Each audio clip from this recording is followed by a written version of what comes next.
Welcome to Don't Encourage Us, the show where we talk about the big ideas behind fiction projects of all different kinds. Books, movies, TV shows, video games, nothing's off limits. I'm your host, Harlan Sanders, and I'm here with my co-host, Big Jim Slade. Hey, Jim, how you doing today? Great. Excited for another Don't Encourage Us podcast. Excellent. Me too. So today we're going to talk about Mission Impossible 7, Rogue Ghost to Call, part 1 of 12. Did you get a chance to watch that? I did get a chance to watch it on the big screen. Yeah, for once, right? We actually drug ourselves out to the theater for this one. I had a notebook with me, which was pretty funny, trying to write in the dark. I've got nighttime scribbles on my pad here. Well, that's how people know you're important. God, he's writing in the movie. He must be really important. What's he doing? Is he the director? I was taking notes on the acting. He wants to show up to his Scientology interview prepared. Yeah, I also got it notarized so they know that I really went. Smart. Yeah. You're going to skip a couple levels right there. Yeah, I don't want to go to the dungeon prison. Yeah, it's $1,000 off if you bring a ticket stub, I think. What, you mean weekly dues? All right. So before we talk about Mission Impossible, I got a couple questions for you. How you doing on Columbus Day? You got through that one yet there? Columbus Day is on a permanent hold right now on my my Audible account. And I think the library book was automatically sent back to the library. Yeah. So it seems like maybe we're not going to get to that one. I actually just finished I've gotten through 7 of the novels and the 7.5 audio drama with Zachary Quinto doing the voice. So I really love this stuff. The audio drama is a little bit overproduced, so I'm not going to recommend that one. I think probably skip that one if you want a recommendation. But I'm just curious, what's the holdup? Because I love that stuff. What made you check out early? I started with the book, and then I thought, maybe I'll switch over to the audio. It was just something that I just really couldn't get into. I really thought I would, because I do like that sort of genre. Like, I loved Chrysalis. I thought that was amazing. I like spy books typically. But with this one, I just couldn't do it. Maybe it was the voice acting. Maybe it was a little too much, because I'm typically used to audiobooks that are nonfiction and reading fiction. So who knows? Stay tuned. I might pick that one up again. Yeah, everybody hold your breath. Were you listening to it at normal speed, or did you do your normal 1.75 trick or 2. I did my 1.75. That might have something to do with there it is. So it's probably annoying to hear someone acting at 1.75, and it's probably fine to listen to someone read at faster speeds. So I'm betting that's the difference. So if you're someone who is going to listen to things at normal human speed, then maybe this is a good book series. And if you're someone who's going to plow through it as if it's like you're being paid by the page, then maybe not a good recommendation. Is that fair to say? No, maybe we could keep this for every podcast along with Dead Heat. So we've got this, we've got Dead Heat, and we've got the Hi Mom. So far we got all the running three really good ones. We already hit the Scientology. Please don't cancel us. If your Spotify account goes down and you can't upload any new episodes, you know why. Yeah, alien spirits are coming for you.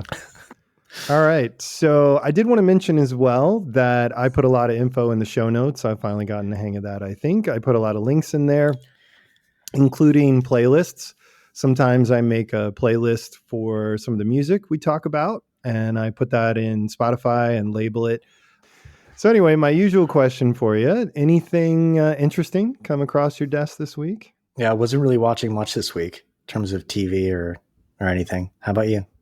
I also got to Barbie, and I saw a hilarious tweet. Somebody tweeted, "Do I need to watch Barbie before I go see Oppenheimer in order to follow it?" That's really funny. I like that. Yeah, that was good. So yeah, Barbie was a really interesting film, and we could probably do a whole series of episodes on the choices they made for this movie. It seemed like an odd mix of trying very hard to take something that is pretty one-dimensional and give it some depth in a way that's fun and interesting. It's like they're trying to get ahead of the criticism of Barbie as being sort of anti-feminism, right? Because Barbie represents a kind of an old school set of values for women. And so they tried super hard to lean into the opposite of that and make Barbie like a feminist icon.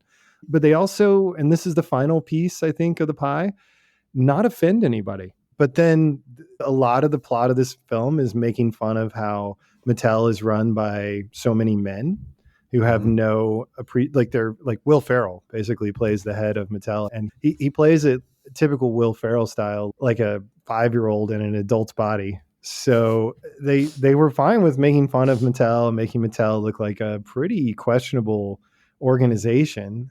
So I guess that's not typical for execs, right? So somebody said, take your hand off of this and let the creatives do their work some of the time at least. But yeah, it's a very odd film. I went with someone who dragged me there and fell asleep. And I noticed there were 3 times during the movie that I laughed out loud, and I was the only one in the theater who laughed. Huh. We'll have to dissect that a little bit. Well, that's more about me probably than the film, but Right. I thought there was some great stuff in it. Once you realize that they're intentionally being weird, it's kind of funny to see how they ran with that. But I think a lot of the audience was just sort of confused or just trying to take it in, and the humor just, I'm sure they enjoyed it, but it didn't trigger a laugh. Maybe they were still processing, or I don't know.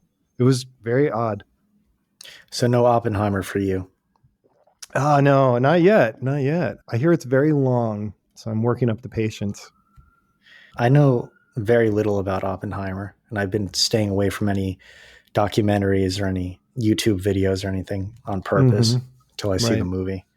Well, it's supposed to be interesting and good, but based on what I heard about Barbie, I'm not sure the word of mouth lines up. You never know when exactly the marketing teams got on social media and started directing the narrative. I think they got lucky with this whole Barbenheimer thing, but then I expect that they jumped on board and started pushing it. Anyway, the word on Barbie is it's light and fun and funny, and it's actually not. It's quite an odd movie. In my opinion, if this had been done with a lower budget, the Barbie movie, then it would be a cult classic. Probably would have flopped with less expensive actors and sets and things like that. But it would have been like a Rocky Horror Picture Show for 40 years because it's a very quirky, very odd movie. The script is strange. The structure of it is odd. Rhea Perlman is in there playing a very odd character. There's a lot of gloss and sheen that makes it easy to miss that they're really coloring outside of the lines with this one. I think as it is, it's definitely a phenomenon. I'm worried that Oppenheimer is going to be slower and more boring than the marketing narrative would suggest. Right. I'm going to wait and see a little bit before I get trapped in a theater for 3.5 hours or whatever it is. I feel like that's the type of movie you could just watch at home and really not miss much, but that could just be me. In 4 sittings. Yeah. 4 sittings for sure. Like, like the Ghost House. Well, we could do it your way. Maybe that's why you like to watch things at home. Do you watch it at double speed? You're going to watch Oppenheimer at double speed? A triple speed. With my finger on the fast forward button. Like you would watch Too Hot to Handle. You mean jump, freeze frame, jump, freeze frame, jump, freeze frame, mute. So where each character says maybe 3 things. You're like, yeah, I got it. I know what they're going to say for the next 15 minutes. Just fast forward to the end of the episode. Okay, everything worked out the way we thought it would. Next. Oh, wait, plot twist. Oh, that's great. So you're likening Oppenheimer to Too Hot to Handle. I might be. I got to watch it first. Same genre. I guess he was pretty hot to handle at one point, apparently. No spoilers on that one. All right, so should we head into our Mission Impossible for today? Let's do it. All right. So a little background on this one, directed by Christopher McQuarrie.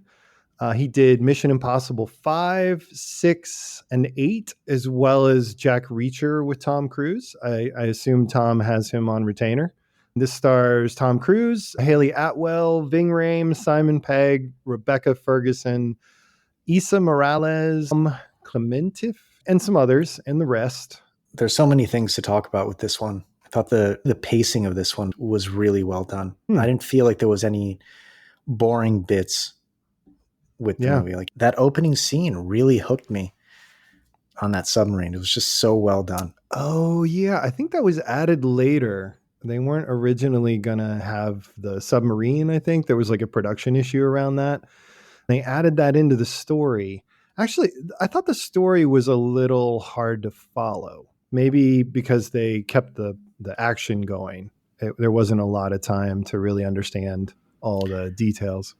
Yeah, I think they may have done that on purpose. The idea of dead reckoning is what, a navigation term where you're navigating based on where you've been. Hmm. I think they were trying to keep you off balance the entire time, just like the characters seem to be, especially the Tom Cruise character. That's what I kind of took from it. Okay, so the audience's reaction to the film is supposed to mirror the character's reaction to what's happening. So always a little off balance, always a little unsure what's going on, how exactly to react. Yeah. Yeah. Yeah, exactly. Which, I mean, makes sense since this is part 1 of 2, right? They didn't want to give away the entire mystery behind the entity.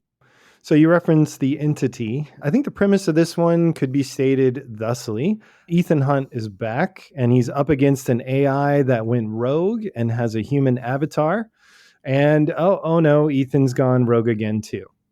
All right. So do you want to give me a short summary of the plot here for the people who have yet to see Rogue Ghost to Call?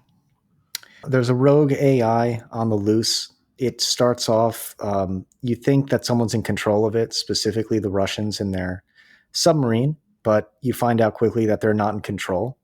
And the whole world is after it because it means that this AI can basically do anything. How they described it is it can infiltrate any financial system worldwide. It can cause havoc, controlled by whoever owns the AI. There's only one way to destroy it. You have to destroy the code. And the IMF is brought in to find 2 keys that actually can open up the AI and reveal its source code so they can destroy it. There was so much going on in this one. It's hard to give a really concise summary without giving away the entire movie from beginning to end. And there's a lot they don't reveal. Like, for example, even in just the bit you said, how did the AI get on the submarine? Because we find out at the end, spoiler alert, it was created by the American government and somehow snuck onto the submarine before it went rogue. And then it triggered the crew to destroy themselves. It tricked them into that. And for some reason, there were 2 halves of a key that floated to the surface with Russian Navy sub officers. And we don't know who retrieved them. But apparently no one knows where the submarine is. So somebody knows. They got both halves of the key, but left the submarine there, maybe, or maybe not. Then they somehow brought the key out and got one of them to Tom Cruise's former MI6 girlfriend, Ilsa, which is what drags Tom into this, more or less. Sorry, Ethan. And then the other half was where again? Do you remember who had the other half of the key? Was it the human avatar, Gabriel? Did he have the other half? I think at one point, Gabriel had the other half, but didn't Ilsa steal the key originally or kept it from Gabriel somehow? I think nobody knows. That's the thing. Like, I think the 2 halves of the key were recovered by unknown people or unknown forces for unknown reasons. And then they went into play. And now everybody wants them. It feels like a trick. And you feel the entire time, like the characters do, that they're being somehow manipulated by this force. The AI is manipulating everybody. That was one of the most fascinating parts of the movie, that the AI can figure out all the different possible variations on your behavior and then come up with a solution that gives it an upper hand, like counting cards. Yeah, it's like the ultimate chess master. So I would expect part 2 to reveal a bunch of twists. Like what we saw in part 1 is not actually what was happening. So a summary of anything other than what's seen on the screen is probably premature. Yeah, that's a good way to put it. Another scene that I really liked is what the US government was doing to counteract the AI, because the AI could rewrite reality. Since it infiltrated the intelligence community, and there was that part where they were talking, Kittredge and the rest of the CIA or the intelligence officers were saying that the AI had infiltrated their systems but hadn't done anything. So it was able to infiltrate everything, hadn't done anything. So in order to combat that, they were transcribing the US intelligence database, which I found really, really interesting. Yeah, that was really cool. Yeah, I wonder like how long would that take, right? The way they made it seem is that there was just an airplane hangar with typists just typing away. Did they have 10,000 of these airplane hangars or 1 million of them? Because how much information would be in the U.S. intelligence archives? Well, you would think the information would be generated faster than they could type it up. So it's a losing battle. Exactly. Yeah. And how were they prioritizing that? Another part of that scene was when Ethan sneaks into the meeting and he lets that green powder explode, but it only works for, I guess, 4 seconds because they have their nose plugs and then they can just pull them out and talk normally. Did you notice that? Clearing. It's a kind of a talcum powder style. It blows itself up your nose, knocks you out, and then it just settles very quickly on the ground. I also love that they use that low tech to tell him about the mission, the little tape recorder. Oh, yeah. Oh, yeah. I didn't even notice that. That self-destructs. I guess is an homage to the original, but. Well, and also would fit with the threat of an AI. That's true. Yeah. I hadn't thought about that. They were thinking about they go analog. Yeah, now that you mention it, it is interesting that the AI was just exploring systems, but making sure that everyone knew that it was there. Almost like it was trying to use that to trigger them to do something. So I don't know, maybe the whole point of this is to recruit Ethan to complete a mission for the AI, because it knew this is the only way to get the Impossible Mission Force involved, and to make sure Ethan was involved, it recruited or made sure Ilsa got the key, and that Gabriel from Ethan's past was there as well. So that would keep Ethan engaged. Maybe there's some impossible mission that the AI needs completed for part 2. That's a really likely scenario. If you think about it, that would be an amazing twist in all of this, right? He's being manipulated the entire time.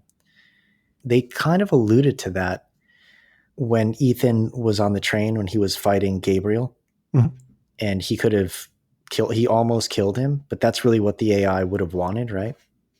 For Ethan to kill Gabriel. Yeah, and maybe he couldn't do it.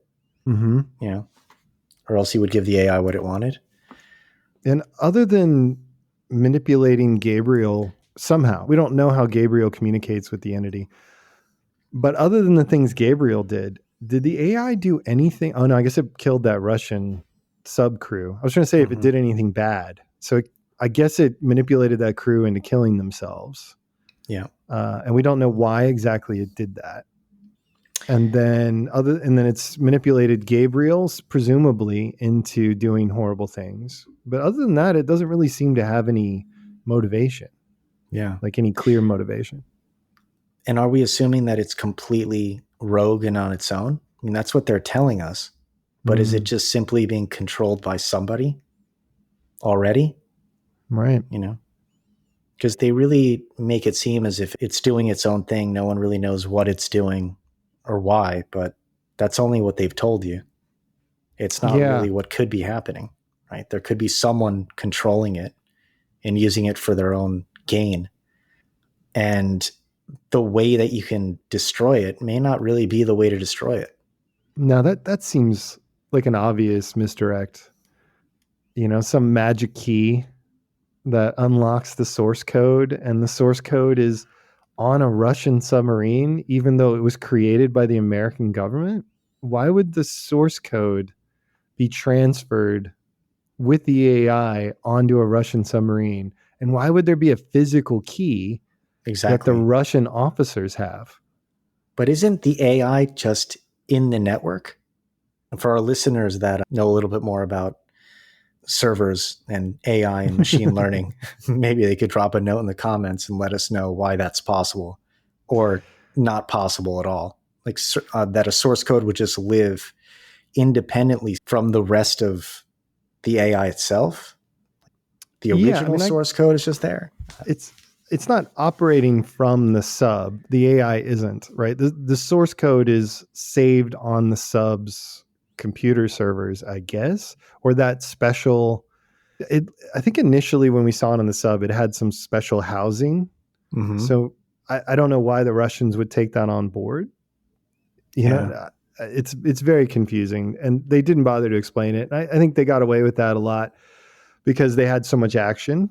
And I think people just kind of got sucked into what was happening. There was a lot of explanation early on. Like there were a lot of people just providing exposition, like tons of it, and it was coming really fast. So it was kind of ridiculous. It was like 2 movies worth of exposition just crammed into the first like 20 minutes of the film. So I think a lot of people just assumed it made sense, even though they weren't fully following it. But there are, in reality, a ton of gaps. So I assume it'll all come together in the second film whenever that comes out. Speaking of motivation, what was Gabriel's motivation? They almost made it seem as if he was motivated by revenge or getting what he thought he deserved in the first place. He was in the first movie, I'm assuming? No, they added that. That's where I got a little bit confused. I thought that was a scene from another one of the movies. No. They never really talked about that, what his motivation was. I just assumed that the AI had promised him power or money or both. Yeah. So what, 20 something years ago, 30 years ago, somewhere in there, when Ethan Hunt was young, Gabriel murdered some woman that he cared about at the time. And I guess he was framed for her murder, Ethan Hunt was, and that was what led him to accept the offer of the IMF.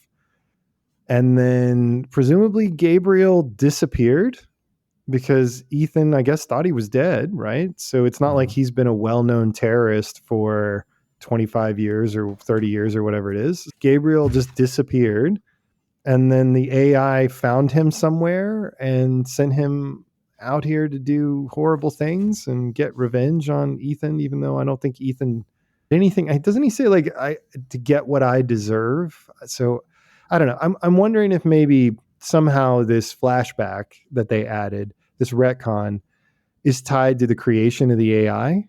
Maybe somehow Ethan was involved at the beginning, and so was Gabriel. I don't know. Otherwise, they just have a random connection that really has nothing to do with the current story. Yeah. If what Gabriel's just getting is money or revenge, it's a pretty simplistic motivation. He's just a typical villain. There isn't anything greater than that. I almost wonder if they're going to flesh out his backstory a little bit, or does he have someone that he really cares about who this AI can help in some way? Yeah. Interesting. Like maybe they're deathly ill somewhere and the AI has a cure for whatever it is. Yeah, but it's so random, right? Like anything in the second film that changes the way you think about the first film needs to have been seeds planted, right? It needs to make sense. So Gabriel was presented as his motivation is he's sadistic, right? But there were hints that he had ties to Ethan long, long ago. So if that pays off and it's related to the AI, then okay, great. Like somehow Ethan robbed him, or that woman that Gabriel killed that Ethan cared about. Ethan and his woman, maybe they robbed Gabriel of something he felt he deserved, and the AI somehow is tied to this or gave him a chance to earn it back. And that would kind of make sense. But if Gabriel's trying to save his sick child or, heal himself from a disease or something like that, and the AI is promising that, that's so random. Like there was nothing suggested along those lines. It just seems strange that we have an AI, the entity, and Gabriel, neither of whom's motivation really is explained in this film. They're just sort of doing bad things, and we don't really know why or to what end. And you're just supposed to be fine with that. Unless it's all explained in part 2. Which comes out, what, like a year from now? Yeah. Do you think Gabriel was part of the IMF? When? And We don't and know. how would you? I mean, there's nothing in this film that suggested that, right? You would think that would have come out. And what was he doing when he killed Ethan Hunt's girlfriend or wife, or right? I don't know. What was going on? They were hanging out in tunnels, in the tunnels underneath. Yeah, sewers. They were all in the sewers doing their like club. Isn't it amazing how these scripts are written and these movies are made? And there's so many questions.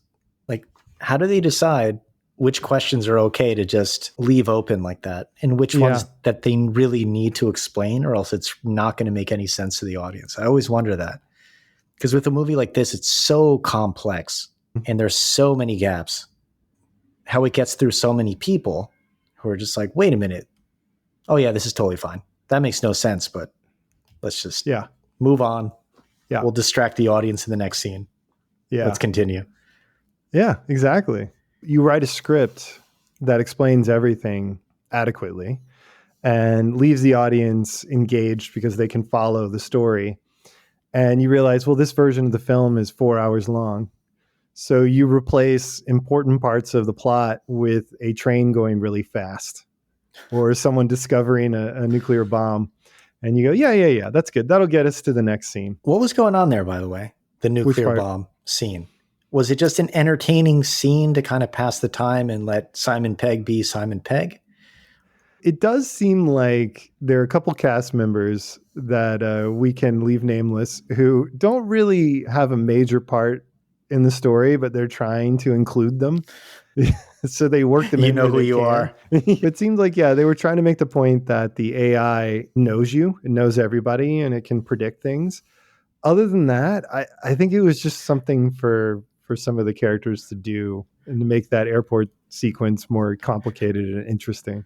Did the AI feel as if part of the IMF team was bored and he had to keep them busy? That's right. So he's like, wait a minute, I can do this cylindrical nuclear bomb puzzle.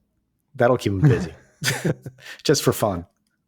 Yeah, well, I was going to bring this up later, but maybe the AI, the entity thought, a couple members of this team are getting a little old and action movies are a little bit hard for them. So I'm going to give them some stuff to do that involves sitting the whole time, or maybe just, walking a little bit and then spinning some numbers so they can feel important. And I'll blow Tom out a window or whatever, off a cliff or something. So we'll call it AI bingo. Yeah, exactly.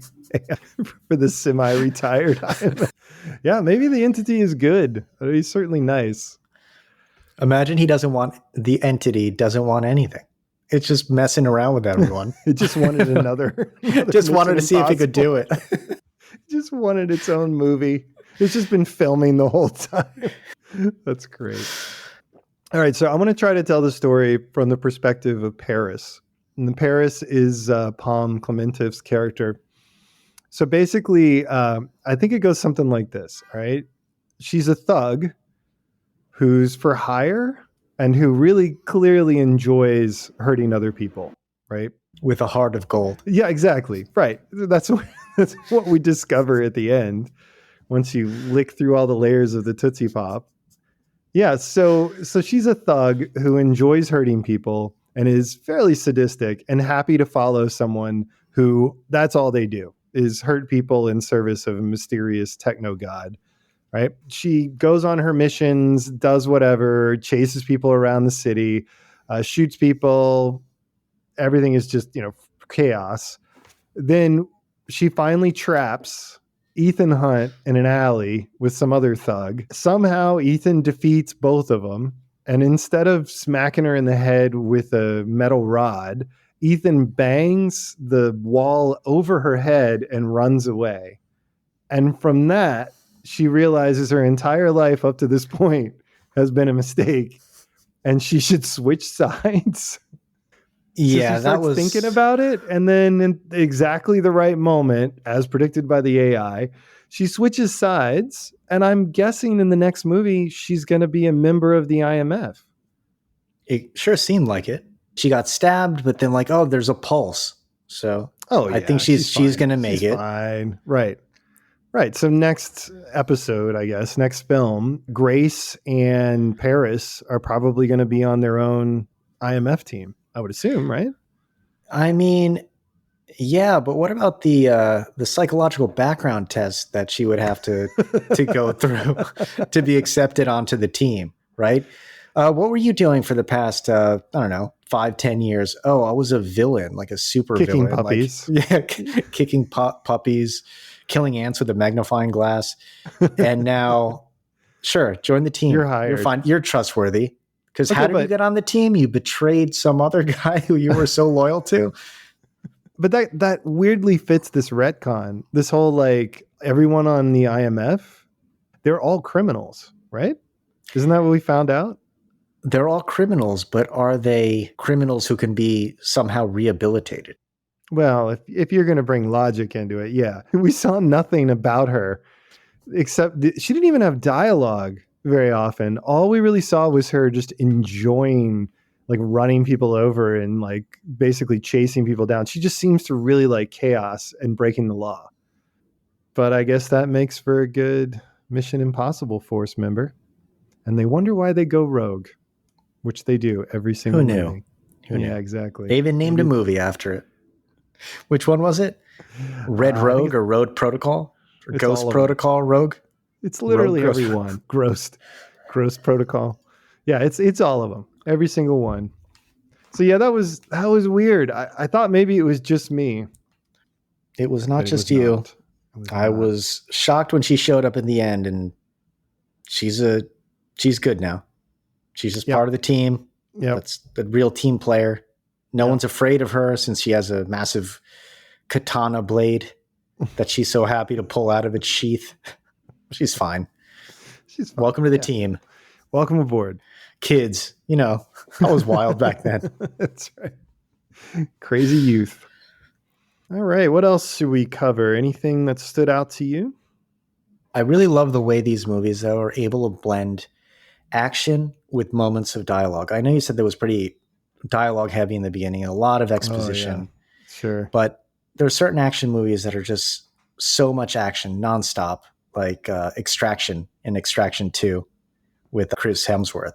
It's nonstop action where you don't get that break. I really enjoyed that about this movie, and how they weaved in the technology and didn't go overboard with it, and to really good comedic effect, like that yellow Fiat scene. Yeah, they nailed the tone. They nailed the pacing weirdly. They crammed in the exposition. Probably most people did not walk out of there going, damn, that was a lot of exposition. Like I legit thought about going back and trying to like write some of it down, because unless you're an expert actor, delivering that sounds terrible. And since I have no acting ability at all, I think you could hear how bad it could have sounded to try to cram that into a scene. But they had really good actors who were able to like spit it out. They really did. The Kittredge character struck me as one of those actors. He has such an odd cadence when he speaks. Yeah. So he sounds like a villain. Sometimes he really throws you off. Like, what is this guy's motivation? Is he just pure evil? Is he just working for the government? Is he just doing something on his own? Has he gone rogue? It's just, he gives you that sense, no matter what he's saying, that he could be anything. Yeah. Now, he was such a great choice in the original. Cary Elwes was great as well. Also very good. He delivered a lot of that exposition I was talking about, and he did a great job playing a character who initially seemed a little incompetent, but then was more sinister. Right. How he was always out of the loop. I think his acting has actually gotten better. He was in that Saw movie, and I remember critics really were really criticizing him about that he was overacting a lot and that it just didn't work.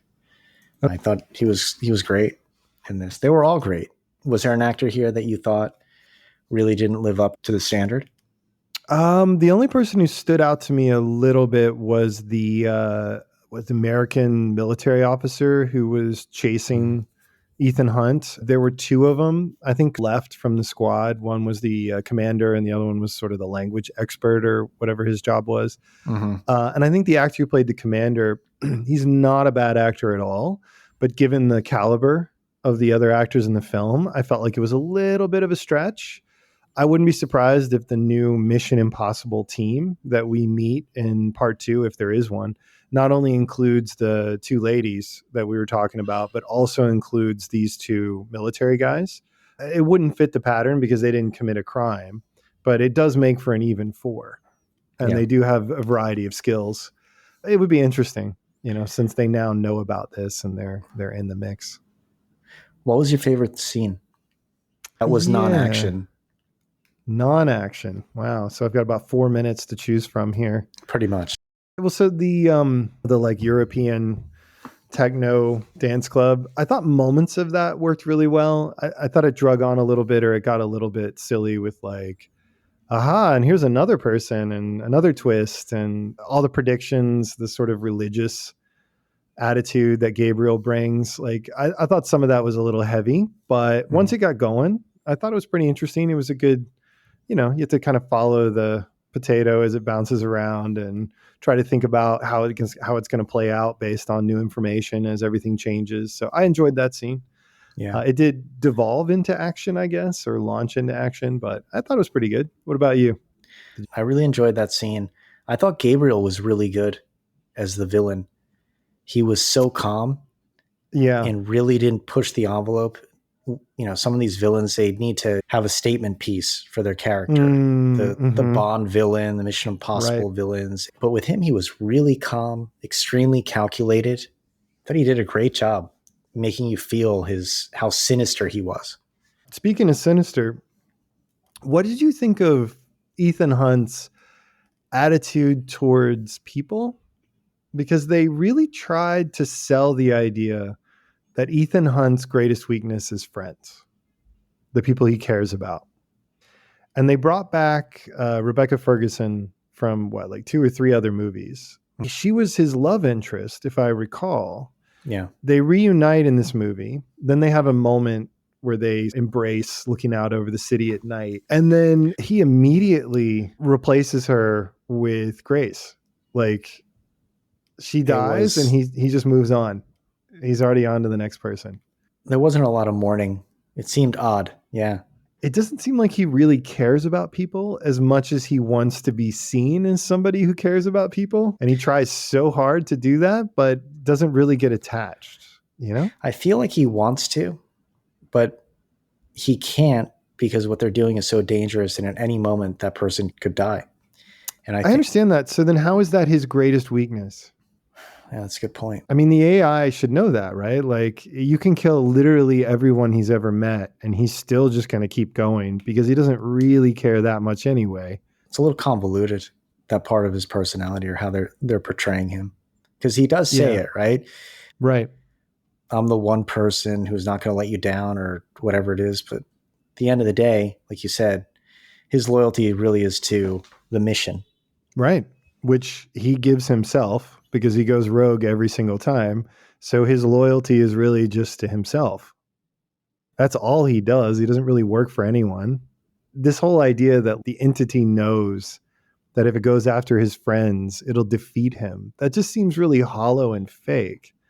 If it's intentional, it would seem like the AI is trying to help him realize that, or it was really strange to me. Ethan Hunt clearly uses women and people.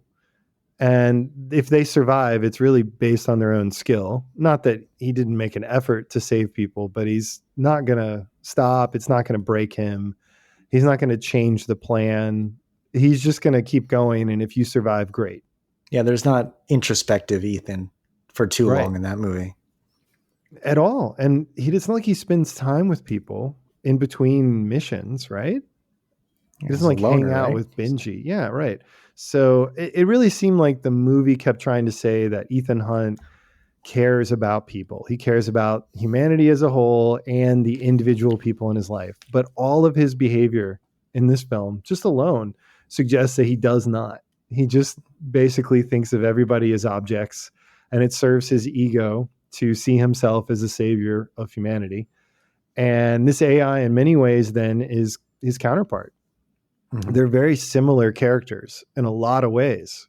The only difference being there's obviously a ton of very specific differences between AI and a human being. But aside from that minor point, The only really main difference that I can think of is we don't know the AI's motivation, but it could be that it thinks it's saving humanity and it's willing to sacrifice people to do that, which in my mind is exactly the same as Ethan Hunt. Like they're identical characters in terms of their goals and their purpose and even their methods to some extent, although the AI has by nature has to have different methods.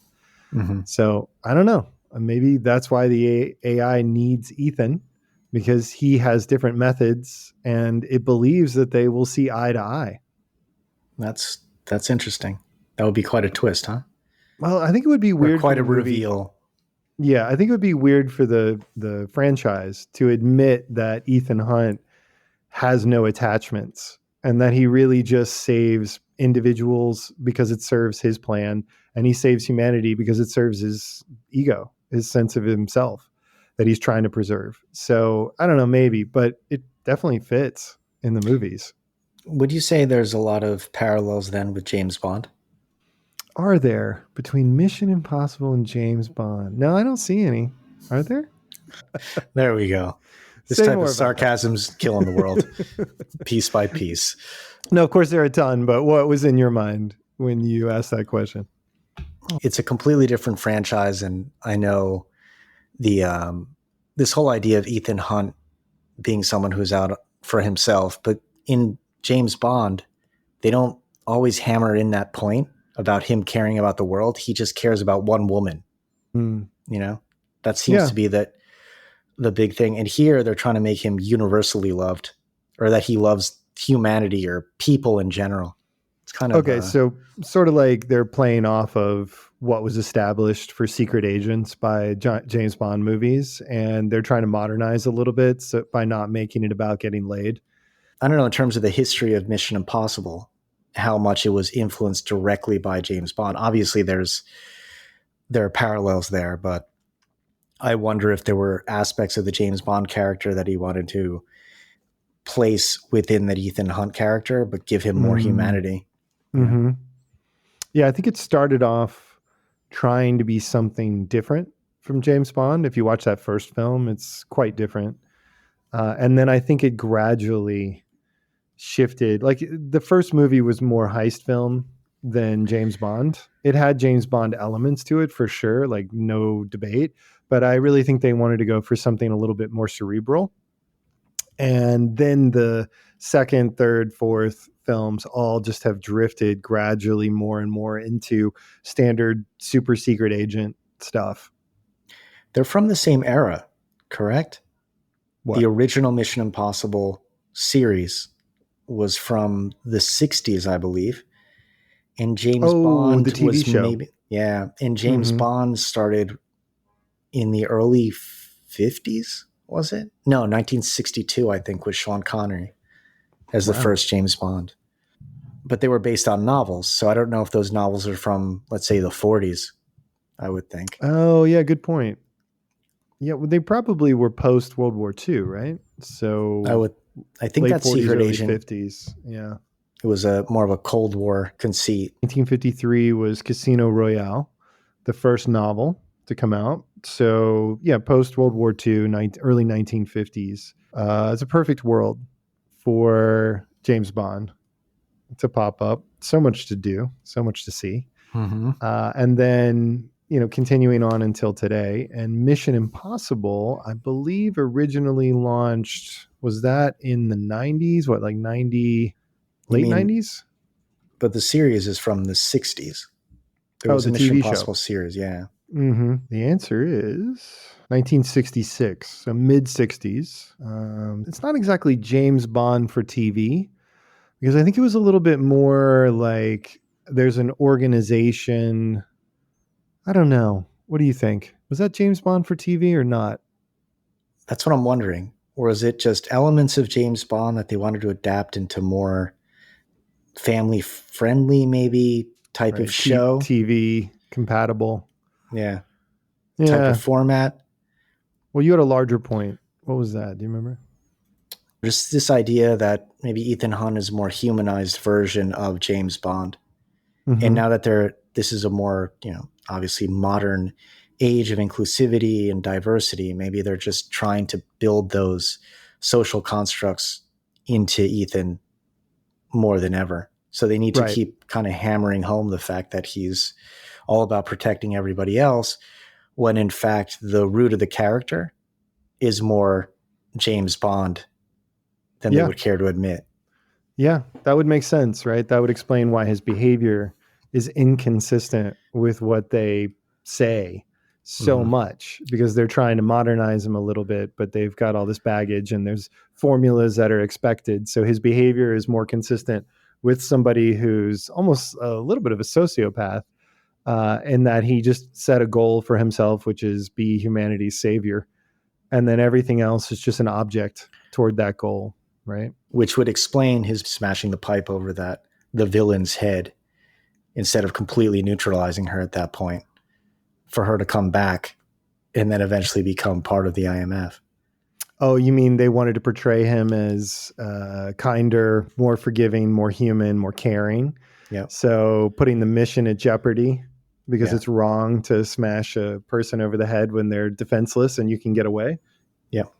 Even though they're contributing to the death of the woman you're supposed to love. There's that, but we'll throw an action scene in there and you'll forget all about it. The only reason I'd like to stick with my original idea is because it creates a really nice parallel with the AI for part 2. And it helps potentially explain complicated motivations for the AI in that they are similar characters. And so the AI's motivation is a reflection of Ethan Hunt's, and because they are essentially reflections of each other. Maybe that explains Ethan's involvement in the creation of the AI and Gabriel's early on, or something like that. Maybe the AI was patterned after or created by the woman who was killed by Gabriel. It would be weird if Gabriel knew that and still worked for it. But anyway, it would start to tie some of these loose ends up. I think this movie is going to give us more questions than answers at the end. There's going to be a lot of loose ends here that we're going to explore next year in an upcoming podcast. So stay tuned. Yeah, or our AI avatars will do it for us. Running joke number 4 or 5. If you say funny running joke, it might be. Or we don't have any of those. Oh, a couple things about the stunts quickly. The stunt where Ethan takes off that ramp with his motorcycle, he practiced that for about a year straight to be able to do that. And on shooting day, he had to do it 8 times, which I found absolutely insane. Wow. To be clear, he drove his motorcycle off a ramp and then let go of the motorcycle and then parachuted, right? That's the stunt? Correct, yeah. And then he had to aim the parachute, so he went in the side of a moving train. Oh, yeah, there was that too. That was a great scene. That's the hard part. That's the hard part. And the moving train scenes, they were all done practically. So I think that train was going 60 miles an hour while they're up there fighting, which is absolutely crazy. That is crazy. What do they do? They like strap their feet to the surface of the when they were doing the behind the scenes, they never really showed too much detail, but there was a lot of cutting in between the director and like the stunt coordinator talking about this scene. So I don't know if they strapped them down or they had magnets in their boots or something that were keeping them stuck, because I didn't see anything. Wow. Yeah, this is one of the few films that's shot during COVID. Yeah. Tom kept the production up, and there's a famous recording of him yelling at everybody about COVID precautions. You can Google that if you're interested.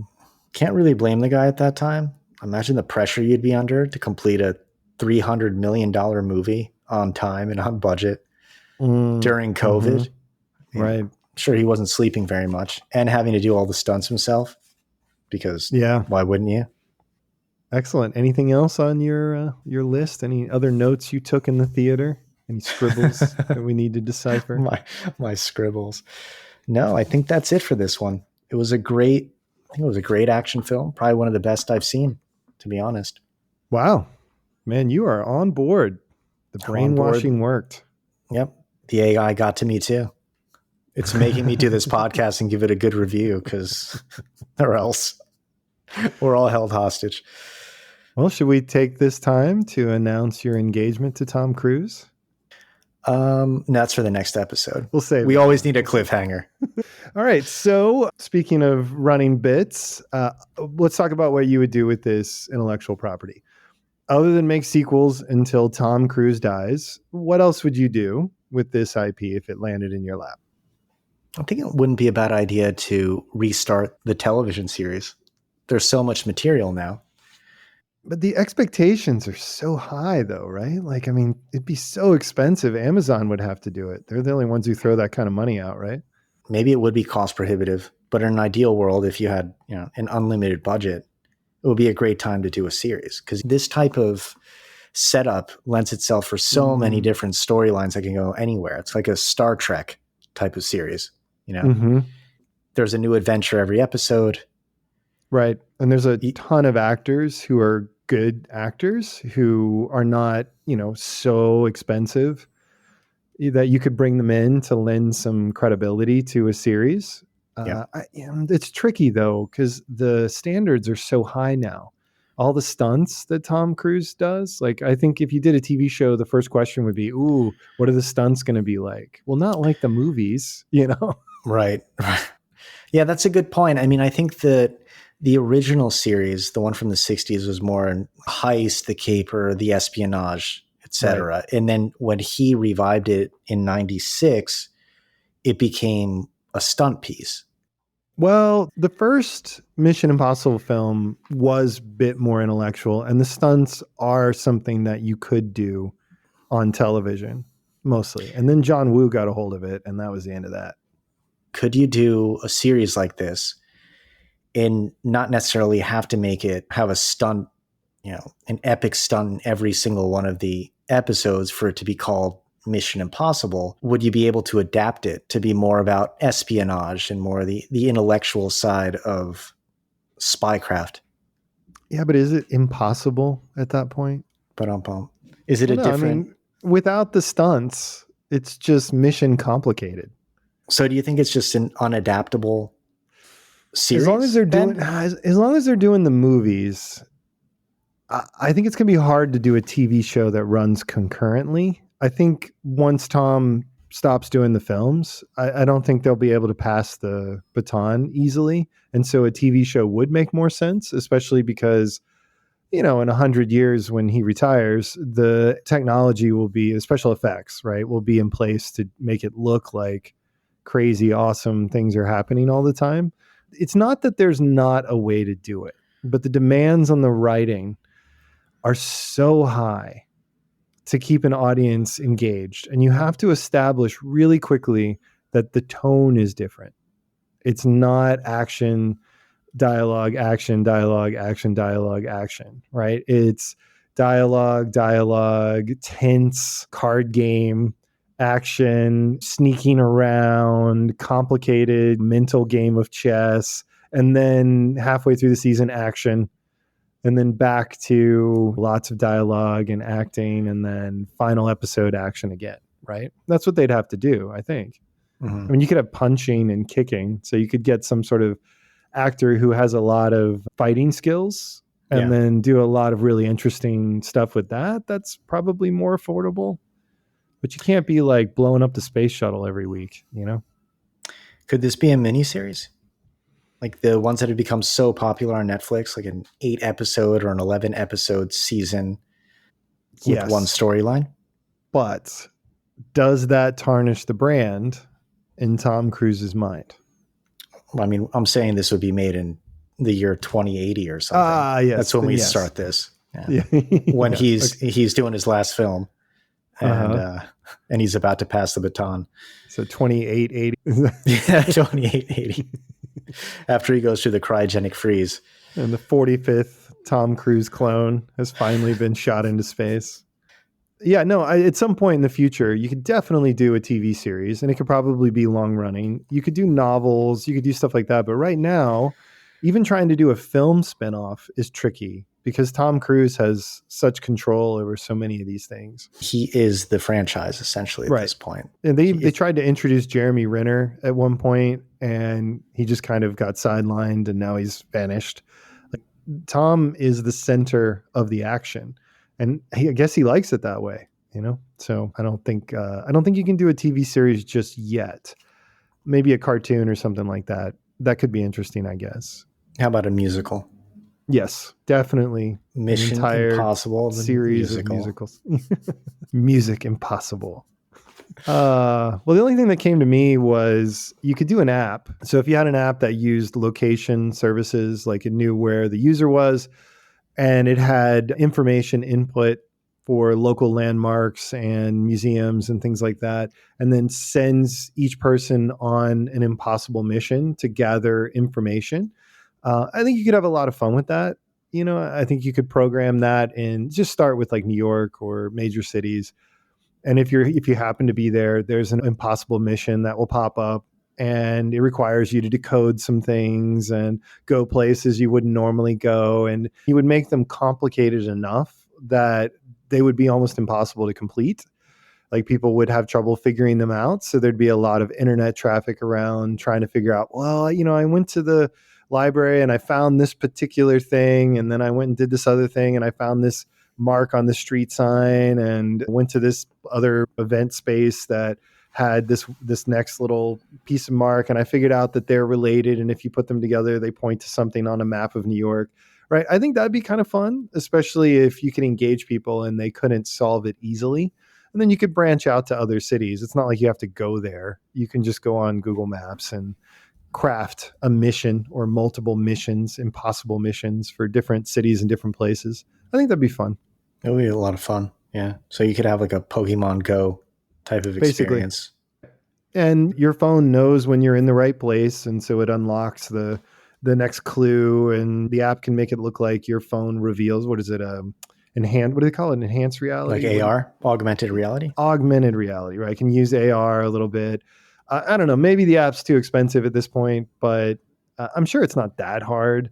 And the really challenging part is to make it clever, right? Make people dig for knowledge, search museums for obscure pieces of information, and then just creatively connect dots so they lead to interesting ideas. It would be a lot of fun to do something like that, I think, for the creators. Yeah. And you could tie in things like Spotify. So you could have a soundtrack playing as you're looking. Oh, yeah, cool. Right? Like when you go into a certain place, the music changes. Oh, that'd be really fun. Yeah, you could probably tie in. You totally could do that. Yeah. Yeah. You could tie in a lot of things, right? You could even tie in archives like from, let's say, the National Archives in terms of old photos or historic landmarks. I mean, you could really, sky's the limit with something like this.